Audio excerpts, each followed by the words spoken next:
Ayun, at nagbabad nga po tayo ng mga nakikita ko sa TikTok. Ano siya? Manok, legs.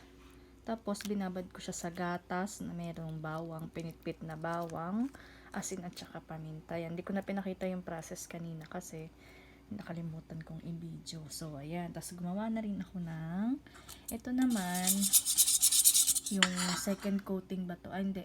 O, second. Ilalagay natin siya dito. Ito, yung itlog naman to, at saka yung flour, nilagyan natin ng asin, at saka konting paminta. Yan, tapos itlog. Yan, pinaghalo-halo na natin yan. At saka konting gatas. Ayun. Ito yung pinakang sabaw niya.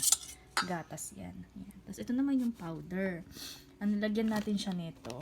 Ito, mix na rin kasi to dito nabibili sa Japan. Pang mga fried chicken yan, karage ang tawag. Mga pang karage.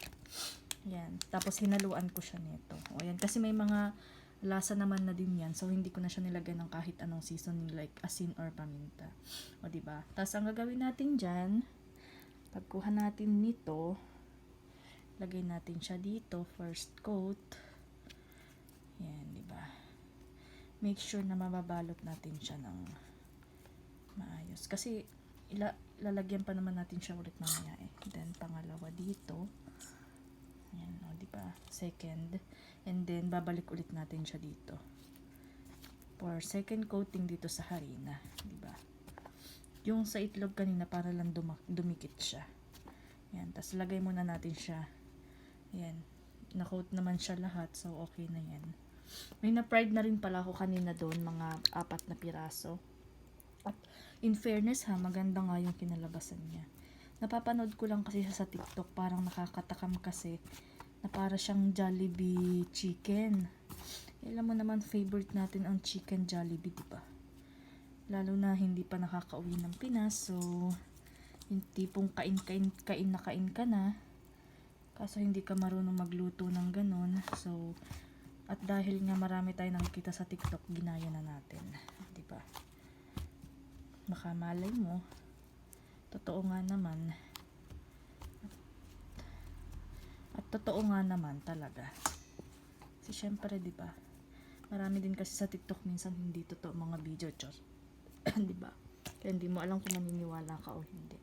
So, malalaman mo kung legit pag tinry mo, diba? Try na lang, try. Malay mo naman, diba? Yan.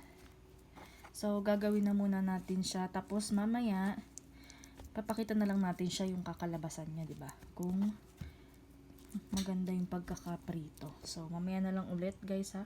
Lalagay muna natin yan lahat. Okay? Nga siya, guys. Legit nga. Ang ganda, oh. Tignan mo, para talaga siyang, look. Medyo hindi man ganun ka-perfect ngayon kasi first time ko siyang itry. So, at least, diba, nagmukhang, pa rin. Chicken Joy ng Jollibee. Oh my God! Ang galing, legit nga. Ang galing. So, sa susunod na magluluto tayo, iti-perfect na natin kung kaya. Yun. Makakakain tayo ng masarap na Chicken Joy ngayon. Mamaya gagawa tayo ng gravy. Bye-bye. Thank you sa mga nagti-TikTok dyan na legit talaga. Na makukuha mo yung mga masarap na recipes. Bye-bye guys. Thank you so much.